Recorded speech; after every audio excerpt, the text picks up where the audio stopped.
আসসালামু আলাইকুম প্রিয় ব্যাংকার বন্ধু, আমার বিশ্বাস আপনারা সবাই বেশ ভালো আছেন। আপনাদের দোয়ায় এবং আল্লাহর অশেষ রহমতে আমিও বেশ ভালো আছি। আমরা আজকে ব্রেক ইভেন পয়েন্টের প্র্যাকটিক্যাল অঙ্কে চলে যাব। এর আগের তিনটি ক্লাস আমরা মূলত ফর্মুলা নিয়ে আলোচনা করেছি। সেই ফর্মুলাগুলো ইউজ করে কিভাবে প্র্যাকটিক্যাল অঙ্ক করতে হয় সেগুলো করব। আমরা মূলত আমাদের পরিকল্পনা হচ্ছে প্রথম দুই তিনটি ক্লাস মূলত আমরা সহজ কিছু অঙ্ক করব। এরপর আমরা বোর্ড প্রশ্নের সলিউশানে চলে যাব। বোর্ড প্রশ্নের সলিউশান করতে যেসব অঙ্ক আগে বোঝা দরকার সেগুলো আমরা করব। আমরা যদি সরাসরি আজকে বোর্ড প্রশ্ন সলিউশান করতাম, বোর্ড প্রশ্নে সাধারণত কঠিন অঙ্ক আসে, সেক্ষেত্রে আপনাদের বোঝা কঠিন হবে। এই জন্য আমরা স্টেপ বাই স্টেপ যেতে চাই।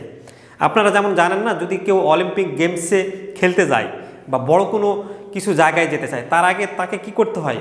অনুশীলন করতে হয় স্টেপ বাই স্টেপ। সেই জন্য আমাদের অঙ্কের ক্ষেত্রেও আমাদের কি আগে সহজ অঙ্ক, তারপর মিডিয়াম, তারপর দেন কঠিন।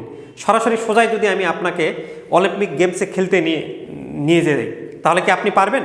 পারবেন না। সেই জন্য আমাদের বিষয় হচ্ছে যে আমরা আগে সহজ টপিকস বোঝার চেষ্টা করব। এই অঙ্কগুলো যদি আপনি বুঝতে পারেন, তাহলে অটোমেটিক্যালি বোর্ডের প্রশ্ন যখন সলিউশন করে দেব খুব সহজেই বুঝতে পারবেন। তো যারা ব্রেক ইভেন পয়েন্টে ভালো করতে চান তারা এই ক্লাসগুলো অবশ্যই দেখবেন। তো চলুন তাহলে আজকে আমাদের ব্রেক ইভেন পয়েন্টের প্রথম অঙ্ক, সেই প্রথম অঙ্কে ইনফরমেশানগুলো কী দেওয়া আছে সেটা আমরা দেখে নিই। ব্যাংকার বন্ধু, প্রথমে প্রশ্নেই দেওয়া আছে আমার সেল ইউনিট 1,00,000 ইউনিটস, অর্থাৎ আমাদের 1,00,000 ইউনিটস আমরা বিক্রয় করছি। পার ইউনিট সেল টাকা 10, মানে প্রতিটা ইউনিট আমি যে বিক্রি করি, আমার 1,00,000 প্রোডাক্ট আমি বিক্রি করছি, পার প্রোডাক্টের আমার মূল্য হচ্ছিল 10 টাকা করে দিয়েছে। পার ইউনিট ভেরিয়েবল কস্ট টাকা 7, প্রতিটা প্রোডাক্টের ভেরিয়েবল কস্ট হচ্ছে 7 টাকা করে। আমরা জানি যে কস্ট দুই প্রকার, একটা হচ্ছে ভেরিয়েবল কস্ট এবং আরেকটা হলো ফিক্সড কস্ট। ভেরিয়েবল কস্ট যেটা সরাসরি প্রোডাক্টের সাথে জড়িত, এবং ফিক্সড কস্ট টাকা 1,20,000। প্রশ্নে সাধারণত ভেরিয়েবল কস্টটা ইউনিট প্রতি দেয়, আর এই ফিক্সড কস্ট 1,20,000, ওই 1,00,000 ইউনিটের জন্যই ফিক্সড কস্ট 1,20,000। আপনি প্রোডাক্ট উৎপাদন বাড়ান বা কমান, ফিক্সড কস্ট যেটা থাকবে সেটা স্থিরই থাকবে।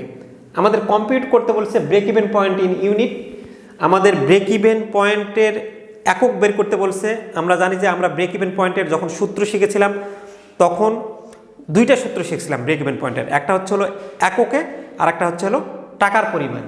অর্থাৎ আমাদের কোম্পানি জানতে চাইছে যে আমরা কতটা প্রোডাক্ট বিক্রি করলে এমন অবস্থায় যাব যখন আমার কোম্পানির লাভও হবে না, ক্ষতিও হবে না, অর্থাৎ যে অবস্থায় আমার কোম্পানির আয় এবং ব্যয় সমান হবে। এরপর বলছে break even point in amount, তারপর বলছে যে আমার ব্রেক ইভেন পয়েন্টটা টাকার পরিমাণে কত হবে, যে কত টাকার আমরা বিক্রয় করলে আমাদের আয় এবং ব্যয় সমান হবে। এরপর বলছে প্রফিট ফর দ্য পিরিয়ড, এই যে 1,00,000 প্রোডাক্ট আমি যদি বিক্রয় করি তাহলে আমার ওই পিরিয়ডের জন্য লাভ কত হবে। তো প্রথমেই আসুন যে আমরা জানি ব্রেক ইভেন পয়েন্ট ইন ইউনিটের সূত্র প্রথমেই আমরা পড়ছিলাম যে fixed cost divided by contribution margin per unit. Banker বন্ধু, এই সূত্রটি অনেক ইম্পর্টেন্ট, প্রায় পরীক্ষাতে এই সূত্রটি আসে, এবং এই সূত্রটা অবশ্যই ভালো করে মুখস্থ করবেন। আপনারা পরবর্তীতে যখন ম্যানেজমেন্ট অ্যাকাউন্টিং সেকেন্ড পার্ট করবেন তখনও এই সূত্রটা আপনাদের জানা লাগবে। তো ফিক্সড কস্ট 1,20,000, আমরা প্রশ্ন থেকে ফিক্সড কস্ট বসিয়ে দিয়েছি। কন্ট্রিবিউশন মার্জিন পার ইউনিট 3 টাকা, এটা কিভাবে আসলো আপনারা বলতে পারেন। তো আমরা কন্ট্রিবিউশন মার্জিন পার ইউনিটের সূত্র জানি, sales per unit minus variable cost per unit. এসপিইউতে সেলস পার ইউনিট, ভিসিতে variable cost per unit. Sales per unit 10 টাকা, এটা আমাদের প্রশ্নে দেওয়া আছে, এবং ভেরিয়েবল কস্ট পার ইউনিট 60 টাকা, এটাও আমাদের প্রশ্নে দেওয়া আছে। তাহলে আমাদের এই 10 টাকা থেকে 60 টাকা বাদ দিলে আমাদের কন্ট্রিবিউশন মার্জিন পার ইউনিট কয় টাকা হয়? 3 টাকা হয়। এটাই আমরা কন্ট্রিবিউশন মার্জিন 3 টাকা পার ইউনিট এখানে নিয়ে আসি। 1,20,000কে 3 দিয়ে আমি যদি ভাগ দিই তাহলে আলটিমেটলি হতো কত? 40,000। 1,20,000কে আমরা যদি 3 দিয়ে ভাগ দিই তাহলে আমরা break even point in unit পাচ্ছি 40,000 ইউনিট। অর্থাৎ আপনার ম্যানেজার বলল যে স্যার, আমরা যদি 40,000 প্রোডাক্ট বিক্রয় করি তাহলে আমাদের লাভও হবে না, ক্ষতি হবে না, আমাদের আয় এবং ব্যয় সমান হবে। তখন আপনার মালিক বলল যে আচ্ছা, আমরা 40,000 প্রোডাক্ট বিক্রি করলে লাভও হবে না, ক্ষতি হবে না, এই 40,000 প্রোডাক্টের দাম কত আপনি বলতে পারবেন? আমি এই break even point in unit জানতে চাচ্ছি না, আমি জানতে চাচ্ছি যে কত টাকার বিক্রি করলে আমার লাভ বা ক্ষতি হবে না। তখন বললো যে স্যার, এটা তো খুবই সহজ, আমাদের যে break even point in unit আছে 40,000, তাহলে এই 40,000কে প্রতিটা ইউনিটের দাম কত, প্রতিটা ইউনিট কত দামে বিক্রি করছি সেটা বিক্রি দিয়ে গুণ দিলেই তো আমাদের break even point in amount চলে আসবে। এই যে আমরা লিখছি break even point in amount, আমাদের সূত্রটা হচ্ছে break even point in unit sale per unit, এটা আমাদের সূত্র। তাহলে 40,000 আমরা বিক্রি করলে আমাদের লাভ হবে না ক্ষতি হবে না, তো এই 40,000 প্রোডাক্টের টোটাল মূল্য কত সেটা বের করতে পারলেই তো আমার ব্রেক ইভেন পয়েন্ট ইন অ্যামাউন্টটা চলে আসবে। তা পার ইউনিট প্রোডাক্টের মূল্য হচ্ছে 10 টাকা। এই যে আমাদের সেল পার ইউনিট সেল প্রশ্নে দেওয়া আছে, এই 10 টাকায় আমরা লিখছি। এই 40,000কে আমরা যদি 10 দিয়ে গুণ দিই আলটিমেটলি আমরা পাচ্ছি কত, 4 লাখ টাকা break even point in amount. এরপর আসেন আমাদের প্রফিটটা আসলে কি। আমরা জানি যে প্রফিট সমান সমান সেলস থেকে আমরা যদি variable cost plus fixed cost, মানে সেলস থেকে টোটাল কস্ট বাদ যদি দেই তাহলেই সেটা আমাদের প্রফিট।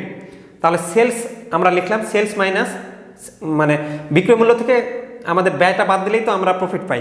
তাহলে আমাদের কস্ট কয়টা, দুইটা, variable cost plus fixed cost. আমরা এখন সেলস কতটা ইউনিট সেলস করছি, 1 লাখ ইউনিট।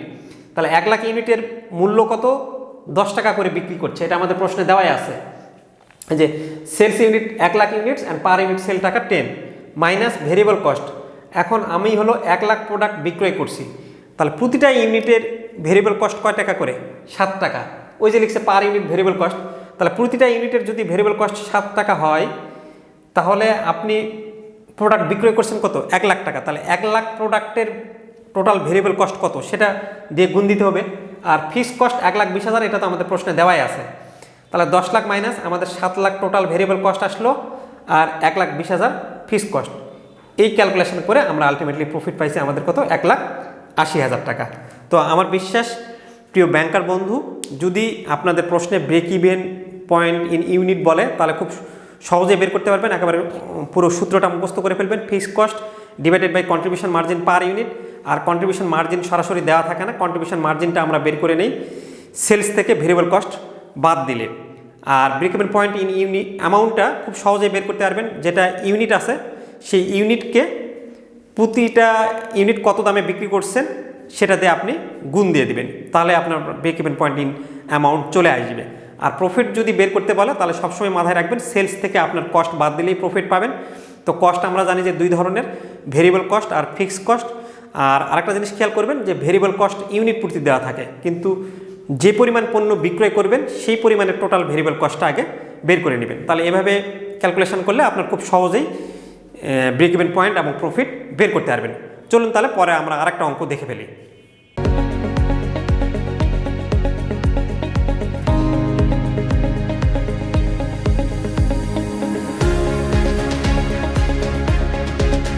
প্রিয় ব্যাংকার বন্ধু, আমরা এখন আরেকটা অঙ্কের সলিউশন করব। আমরা মূলত banking diploma examination JAIIB topic break even point, যেটা কিনা মডিউল বিতে পাওয়া যাবে, সেই অঙ্কগুলো করতেছি। তো আমাদের কিছু ইনফরমেশন দেওয়া আছে প্রশ্নে। দেখুন যে অর্পণ limited make this data for 2016, আমাদের প্রশ্নে দেওয়া আছে অ্যানুয়াল ফিক্সড কস্ট 4 লাখ টাকা, প্রফিট দেওয়া আছে 2 লাখ টাকা এবং সেলস দেওয়া আছে 12 লাখ টাকা। আমাদের রিকোয়ারমেন্ট বের করতে বলছে ব্রেক ইভেন পয়েন্ট ইন টাকা, অর্থাৎ আমাদের প্রশ্নে জানতে চাইছে যে আমাদের কত টাকার বিক্রয় করলে আমরা ব্রেক ইভেন পয়েন্টে পৌঁছাতে পারবো। আমরা জানি যে ব্রেক ইভেন পয়েন্ট আমরা দুইটা বের করি, একটা হলো break even point in unit আর একটা হলো ব্রেক ইভেন পয়েন্ট ইন টাকা। তো এখানে আমাদের টাকার পরিমাণ জানতে চাইছে। তো ব্রেক ইভেন পয়েন্ট টাকা যদি জানতে চাই, যদি ইউনিট না জানতে চাই, তো ইউনিটের সূত্রটা তো আমরা জানি যে break even point in unit fixed cost divided by contribution margin per unit. তো আমাদের break even point in unit যেহেতু জানতে চাই না, আমরা ব্রেক ইভেন পয়েন্ট ইন টাকার একটা সূত্র জানি যে fixed cost divided by, break even point in টাকার সূত্রটা আমরা জানি যে fixed cost divided by contribution margin ratio. তো এই সূত্রটা সাধারণত আমরা যখন কন্ট্রিবিউশন মার্জিন পার ইউনিট বের করতে পারবো না তখন আমরা এই সূত্রটা বের করি, মানে একবার fixed cost divided by contribution margin ratio. আপনারা ব্রেক ইভেন পয়েন্ট ইন টাকা আমরা আগের ক্লাসগুলোতে এই ব্রেক ইভেন পয়েন্ট কীভাবে বের করতে হয় ফর্মুলা নিয়ে আলোচনা করেছি, সেখান থেকে আমরা এই ফর্মুলাটা জানি। তো এখন ফিক্সড কস্ট আমাদের প্রশ্নে দেওয়াই আছে 4 লাখ, আমরা 4 লাখ বের করলাম, কিন্তু কন্ট্রিবিউশন মার্জিন রেশিও 50%, এটা কিন্তু প্রশ্নে দেওয়া নাই। এটা আমরা কিভাবে বের করলাম? এটা বের করার জন্য আমাদের একটা ওয়ার্কিং করতে হবে। আমরা এই ওয়ার্কিং করছি, একটু দেখুন। এখানে আমরা লিখছি যে উই নো সিএম রেশিও অর্থাৎ হচ্ছে হলো কন্ট্রিবিউশন মার্জিন রেশিও। আমরা বলছি যে contribution margin ratio, fixed cost ratio, variable cost ratio, যেই রেশিও বের করতে বলুক না কেন সকল ধরনের রেশিও, যেই রেশিও বের করতে বলুক না কেন সকল ধরনের রেশিও সেলসের সাথে সম্পর্কিত। তো আমরা এই জন্য উপরে লিখছি contribution margin divided by sales into 100। তাহলে আমাদের সিএম কন্ট্রিবিউশন মার্জিন কত দেওয়া আছে? আমাদের কন্ট্রিবিউশন মার্জিন প্রশ্নে দেওয়া নাই। তাহলে আমাদের এখন কন্ট্রিবিউশন মার্জিন বের করতে গেলে যেটা আমরা এখানে নিচে লিখছি যে কন্ট্রিবিউশন মার্জিনের আবার সূত্র আমরা জানি যে ফিক্সড কস্ট প্লাস প্রফিট।